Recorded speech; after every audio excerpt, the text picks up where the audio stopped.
Votre invité à présent sur Boursorama, c'est Didier Saint-Georges. Bonjour. Bonjour. Merci d'être là avec nous, membre du comité d'investissement chez Carmignac. Bon, on a eu la quasi-euphorie estivale, même si c'était un peu plus calme vers la fin de l'été. On voit bien que les marchés sont plus fragiles, sont plus nerveux en cette rentrée. Ils ont raison d'être plus moroses parce que la rentrée sanitaire ne se passe pas exactement comme on l'imaginait. Et donc le scénario de sortie de crise assez rapide sur lequel les marchés avaient parié, avec peut-être un vaccin assez rapidement, il a du plomb dans l'aile. C'est ça qu'il faut comprendre en creux. C'est un petit peu plus complexe que ça. Oui, j'essaie de synthétiser. Oui, non, mais l'histoire des vaccins, elle est toujours en cours. Il n'y a pas eu de démenti sur la possibilité de découverte d'un vaccin. En revanche, il y a toujours la question de savoir quelle sera son efficacité, pour quelle durée, combien il en faudra, combien de personnes seront en mesure de le prendre, dans quelle mesure ça nous approchera de vous savez, ce seuil de population qui permet l'immunité une collective. sorte de seuil d'immunité collective à partir duquel on considère que ça qu'elle est des... Oui, enfin ça... Je ne suis pas sûr que les épidémiologistes le savent vraiment. Alors, vous imaginez, vous et moi, on n'en sait rien. Mais donc ça reste à l'actualité. Ce qui est un petit peu nouveau par rapport à il y a un mois, c'est que dans cette obligation qu'il y a des gouvernements en permanence renouveler leur soutien budgétaire, on le voit en Europe en ce moment, et la France qui continue. Aux États-Unis, il y a un petit hiatus politique. Il y a une élection en même temps dans un mois. Oui, mais il y avait vraiment eu un imprévu, complètement Deus ex machina, c'est sorti de nulle part, le décès de Mme Greenberg, qui fait que ce qui vraiment s'annonçait comme un accord relativement bipartisan entre démocrates et républicains au Sénat, à cause de cette affaire-là, il devient très improbable que l'on ait cet accord budgétaire à travers le Congrès qui permettent de relancer un petit peu des mesures budgétaires de soutien. Donc il y a une poche d'air, là, si j'ose dire, à cause de ce phénomène qui était bien sûr imprévu. Donc on s'oriente quand même vers les prochaines semaines et les prochains mois, vers un petit trou d'air macroéconomique aux États-Unis. Et je pense que en partie, le comportement des marchés reflète un peu ça. En partie, mais pas seulement, parce que cette dégradation, notamment en Europe sur le front sanitaire, qui rend, encore une fois, les marchés, on le voit bien, plus fragiles, plus nerveux. On n'a pas eu des séances comme ça à 3-4% à la hausse comme à la baisse depuis un petit moment. À juste titre, là aussi ? Oui, je pense qu'il y a ce constat qui date du printemps ou à peu près, c'est que les marchés et l'économie sont tenus à bout de bras par ces mesures absolument hors normes et sans précédent, à la fois des gouvernements et des banques centrales. Et il est évident que des mesures hors normes comme ça posent toujours la question de savoir pendant combien de temps peuvent être maintenues. Vous relâchez un petit peu les stéroïdes et immédiatement vous avez le patient quand même qui surréagit un petit peu. Donc c'est assez normal qu'on soit dans cette configuration. Et à court terme, ça peut vraiment aller dans les deux sens, ce qui est le cas, vous le disiez, le mois d'août a été un rebond plein d'espoir, le mois de septembre, les craintes. Donc ça, le court terme, reflète le fait que quand vous êtes dans des chocs d'une telle ampleur, finalement, 3-4% de variation en plus ou en moins un jour ou un autre, c'est pas choquant. Ce qui, à mon avis, est la question intéressante et sur lequel peut-être que là, on commence à avoir plus de visibilité paradoxalement, c'est qu'au-delà de ce court terme qui reste influencé d'un côté par la propagation du virus, l'autre par les nouvelles qui vont venir sur le vaccin, d'un autre côté par ces mouvements de soutien des gouvernements qui annoncent, qui n'annoncent pas, etc. Au-delà de cela, la question vraiment c'est de se dire est-ce que 2021, 2022 peut-être au-delà, vont présenter un environnement macroéconomique, une croissance très différente de ce qui était précédemment. Ou est-ce qu'on va se normaliser finalement et d'ici quelques mois, on serait revenu à la situation ex-ante de fin 2019. Alors, et sur ce sujet-là, il semblerait que tout de même, on s'oriente vers une situation qui sera différente de ce qu'elle était précédemment, au sens où le prix à payer, d'une certaine façon, de tout ce soutien, c'est en effet des niveaux de déficit budgétaire hors normes, des niveaux d'endettement hors normes, et même si on peut très bien défendre le fait qu'il n'y a pas de niveau magique d'endettement qui amène à une crise, on a ce soutien des banques centrales sans faille, etc. Il n'empêche qu'on est dans un environnement où, d'une part, le surendettement demeure quand même structurellement une façon Y avait-il le choix? Non, non, mais il n'y avait pas le choix. Il n'empêche que ça impacte les conséquences à moyen terme. C'est-à-dire qu'on a emprunté de la croissance à venir pour soutenir la croissance immédiate. Donc, Tu as préparé la crise on de s'oriente, demain. C'est ça le sujet pas la aussi. crise, non, à une croissance, une sorte peut-être de japonisation, je ne sais pas si c'est le bon mot, mais on a vraiment grevé durablement la croissance. Alors, en partie, ça va être un jeu de transfert. C'est-à-dire certains secteurs vont vraiment avoir du mal à se ressaisir. D'autres, au contraire, vont en profiter. Donc, quand on est investisseur, naturellement, c'est assez radical. Il y a des secteurs à éviter, des secteurs sur lesquels il faut se mettre. Mais pour les économistes, pour les macroéconomistes, la question est de savoir si ce qui va être gagné par certains secteurs va compenser ce qui est perdu par les autres. Et là, c'est pas évident. En termes d'emploi, réallouer l'emploi sur les qualifications différentes, ça va être très difficile. Et les entreprises qui vont surfer sur les circonstances, si j'ose dire, elles vont très bien s'en sortir. Mais il n'est pas du tout évident que sur le plan macroéconomique, on retrouve la croissance précédente. Une fois qu'on dit tout ça, parce qu'on pose plein de questions, il y a la question des banques centrales, des gouvernements. Si d'aventure, parce qu'il y a plus de restrictions, de mesures sanitaires, la croissance, la reprise était entravée, est-ce que oui ou non, les banques centrales devront en faire plus? Oui, Ou est-ce qu'on est arrivé à un point où maintenant c'est... Non, non. Alors, première chose, je pense qu'il est en effet probable que la reprise soit entravée. On le voit en Europe, hein, c'est assez frappant. Enfin, je ne sais pas si vous avez une grande envie, vous, aujourd'hui, d'aller prendre l'avion ou d'aller dans les transports en commun si vous pouvez l'éviter. Donc, il y a visiblement là un comportement des consommateurs en général qui est entravé par l'incertitude. Pour les entreprises, c'est la même chose. L'enthousiasme à aujourd'hui investir pour le long terme est quand même un petit peu freiné en attendant d'y voir plus clair. Donc c'est clair que c'est entravé, il n'y a aucun doute, et que par conséquent, les gouvernements... Entravé avec rechute ou entravé...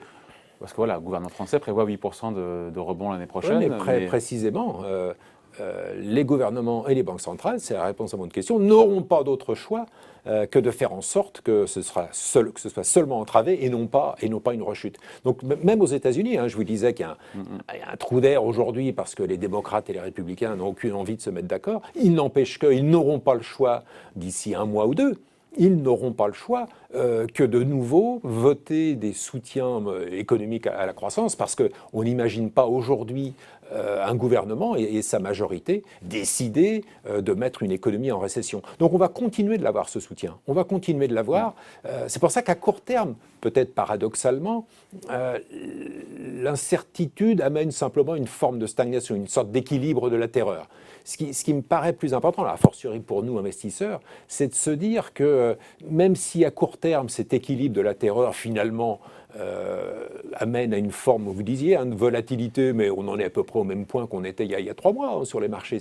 À travers la volatilité, ça n'a pas beaucoup évolué. En revanche, quand vous regardez la fabrique de cette performance nulle, si j'ose dire, vous avez des écarts absolument considérables. Il y a vraiment un petit côté darwinien, quoi. Il y a vraiment des victimes et puis des vainqueurs. Mais ça va trop loin quand on voit sectoriellement, les foncières, les bancaires, le tourisme, ces valeurs qui sont massacrées, ça va trop loin. Et de l'autre côté, il y a évidemment la tech américaine qui elle, est toujours de plus en plus haut, même s'il y a une petite correction. Oui, alors effectivement, c'est le problème de ces tendances très claires, si j'ose dire.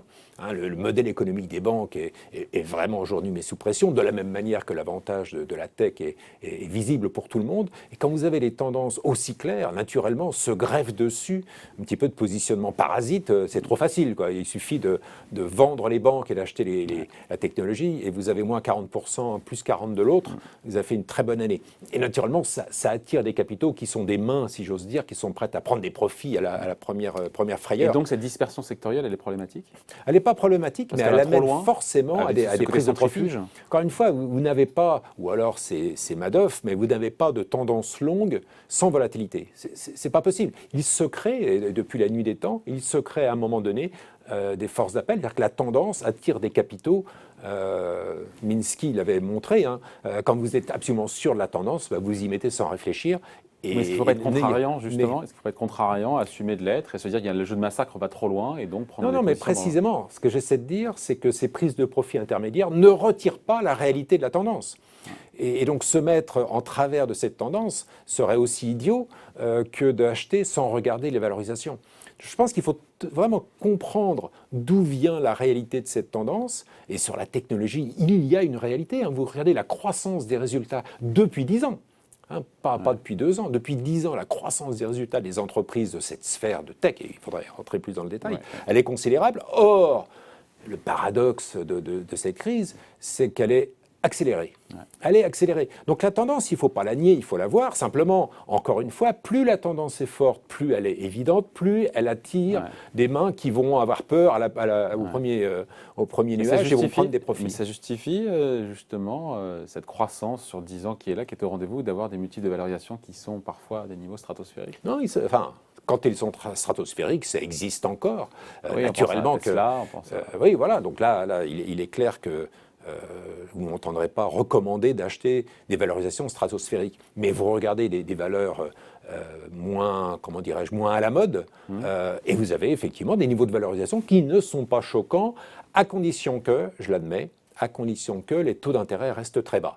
Parce que naturellement, c'est un argument qui permet des valorisations élevées. Si vous me dites un scénario dans les 2-3 ans qui viennent est celui d'une reprise économique générale avec une remontée des taux d'intérêt, notamment peut-être liée à un rebond de l'inflation, alors là, il faudra faire attention. Parce que là, les valorisations de long terme qui reposent sur des taux d'intérêt très bas, là, il y aura un souci. Ça paraît anachronique, vu ce qu'on vit, on vit au voilà, jour a priori, jour, aujourd'hui... Comment on fait pour naviguer vous tous, on navigue à vue, chef d'entreprise, non, mais encore une fois, je pense gérant. Comment on fait pour... Chef d'entreprise, à mon avis, c'est beaucoup plus délicat. Si vous n'êtes pas dans ces secteurs gagnants, si j'ose dire, la problématique qu'on abordait brièvement précédemment, qui est de réallouer ces ressources vers les secteurs porteurs, ça, à mon avis, c'est un vrai défi d'entrepreneur.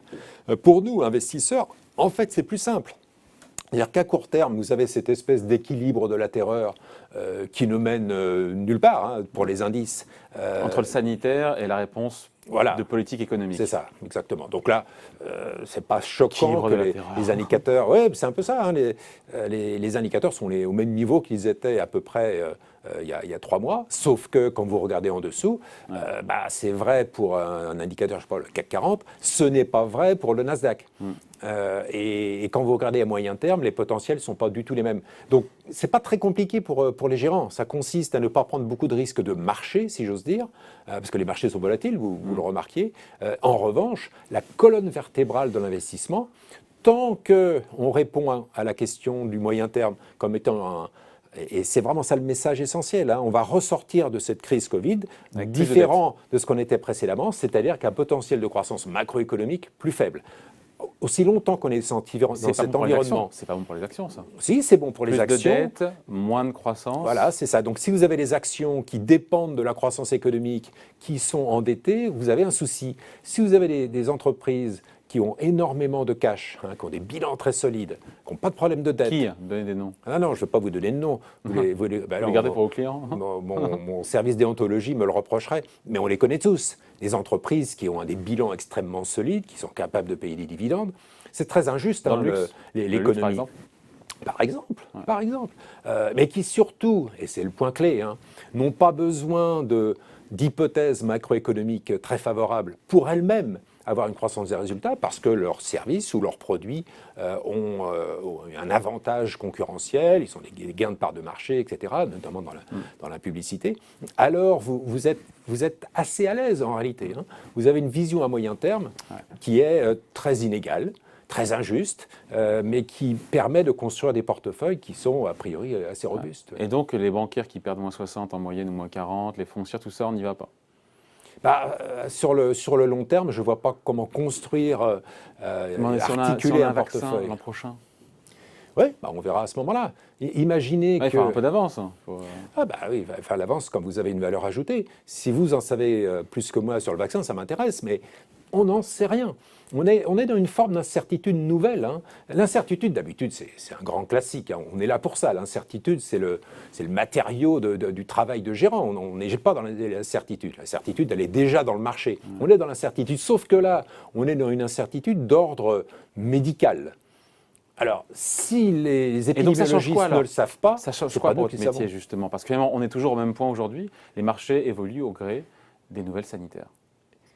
Et les réponses apportées au gouvernement. Et donc, à court terme, il ne faut pas prétendre savoir ce qu'on ne sait pas. Il faut se concentrer sur ce qu'on peut prétendre savoir. Et donc, c'est ce que je vous dis, c'est qu'on va sortir de cette crise avec une croissance non pas retrouvée au rythme précédent, mais une croissance ralentie et déséquilibrée en faveur de certains secteurs. Il y a une réallocation sectorielle qui me semble très claire à la sortie de cette crise. Donc les secteurs sinistrés, hop, chez Carmignac, on les oublie et on se positionne sur les secteurs bien voilà, les cash rich, ceux qui n'ont pas besoin de trop de croissance, ceux qui ne sont pas trop endettés, et on se concentre là-dessus. Absolument. C'est ça la certitude aujourd'hui. Dans cet océan d'incertitude, oui, la ligne directrice, c'est ça. Si dans 3 mois, cette histoire de vaccin sort de l'océan d'incertitude, et là on peut, de manière raisonnable, rationnellement, faire des hypothèses sur l'impact économique d'une découverte de vaccin, là on verra, on se reparlera. Mais aujourd'hui, quand vous êtes investisseur, il faut être rationnel. Ne pas prétendre savoir quelque chose sur ce que va être la propagation de l'épidémie le mois prochain ou la découverte d'un vaccin dans 3 semaines. Mais en cette rentrée, ce qui change pour vous, peut-être dans vos scénarios, dans votre façon d'imaginer l'avenir, c'est de se dire qu'en cette rentrée, c'est tangible, il y a une reprise de l'épidémie, avec des mesures de restriction, qui potentiellement peuvent enrayer cette reprise économique. C'est ça aujourd'hui, c'est acté. Oui, mais tout le monde, comme vous dites, c'est acté, tout le monde le sait. Je ne pense pas d'ailleurs mais il y a un mois, on ne le savait pas, ça. Il y a un mois, on pensait qu'il y aurait éventuellement une seconde vague, mais ça serait plus tard dans l'année et pas dès le mois de septembre. On n'en savait rien, franchement. Ouais. S'il y a un mois ou deux, des confrères vous disaient qu'ils se positionnaient en vue d'un scénario de reprise de la contagion à telle date, j'espère que vous ne les preniez pas trop au sérieux. On n'en savait rien. Donc aujourd'hui, on a un constat. Et d'ailleurs, la continuation de cette propagation va dépendre de l'efficacité des mesures qui sont prises, qu'on ne connaît pas non plus. Donc il faut vraiment accepter le fait qu'il y a des incertitudes de cette nature sur lesquelles avoir un avis est très dangereux en réalité. Parce que vous écoutez, ce pilotage n'est pas si compliqué. En ce temps d'incertitude totale, sanitaire, économique, à vous écouter. Ça vous permet de vous concentrer sur ce que vous savez et ne pas prendre position en fonction de choses sur lesquelles vous n'avez aucune visibilité. Ouais, d'autant qu'on finit là-dessus, mais il y a l'élection américaine en ligne de mire. Ouais. Et là, on rajoute à cette incertitude sanitaire, économique. Oui, alors là, en 30 secondes, c'est intéressant quand même, parce que le fait qu'il y ait une incertitude sur une élection américaine, ça non plus, c'est pas nouveau. On a toujours une incertitude à moi. Comme un président là, ce qui est nouveau, dit, non, mais ce qui est nouveau, c'est qu'au lendemain de l'élection, d'habitude, ça y est, on sait, et comme on a étudié avant les programmes économiques des deux candidats, on peut se positionner en fonction de ça. En 2016, c'était très clair, c'était une surprise. Ouais. Mais on pouvait très vite s'ajuster à la surprise parce qu'on connaissait le programme économique. Et là, il est tout à fait concevable qu'il y ait un espèce de blocage institutionnel et que pendant plusieurs mois, on ne sache pas. Et ça, c'est une vraie incertitude supplémentaire sur laquelle se positionner en fonction d'un vainqueur ou un autre, aujourd'hui, en tant qu'investisseur, n'aurait pas de sens. Enfin, ça serait irresponsable d'une certaine façon. Et donc, ça confirme qu'on aura de la volatilité, au moins pour toutes les raisons sanitaires, etc., mais aussi sur cette élection américaine qui va troubler aussi les investisseurs. Oui, je pense, oui. Donc ça continue à secouer un petit peu. Voilà, et donc se concentrer sur les choses sur lesquelles on a une vraie valeur ajoutée, une vraie analyse, et c'est davantage sur les tendances de moyen terme, parce qu'encore une fois, cette crise de Covid va nous faire aller dans un environnement macroéconomique franchement différent de ce qu'il était les années précédentes. Mais qui n'est pas plus réjouissant. Enfin, encore une fois, s'il fallait le qualifier, on l'a dit, et on finit là-dessus pour être sûr qu'on ait compris, moi le premier. Moins de croissance, de la croissance, mais moins que dans sa tendance passée, plus de dette. Ouais. C'est ça. L'un est en partie la cause de l'autre d'ailleurs. C'est l'excès de dette qui en partie est responsable de la faiblesse de la croissance. C'est dette nécessaire pour éviter le grand collapsus généralisé. Quoi. Et le deuxième point de cela, encore une fois c'est terriblement darwinien, mais c'est qu'à travers cette croissance faible, il y a malheureusement des vainqueurs et des vaincus. Voilà, bon, j'espère qu'on éclaire un peu les lanternes de tout le monde. Merci en tout cas d'avoir été avec nous. Didier Saint-Georges, donc membre du comité d'investissement chez Carmignac. Merci à vous. Bye.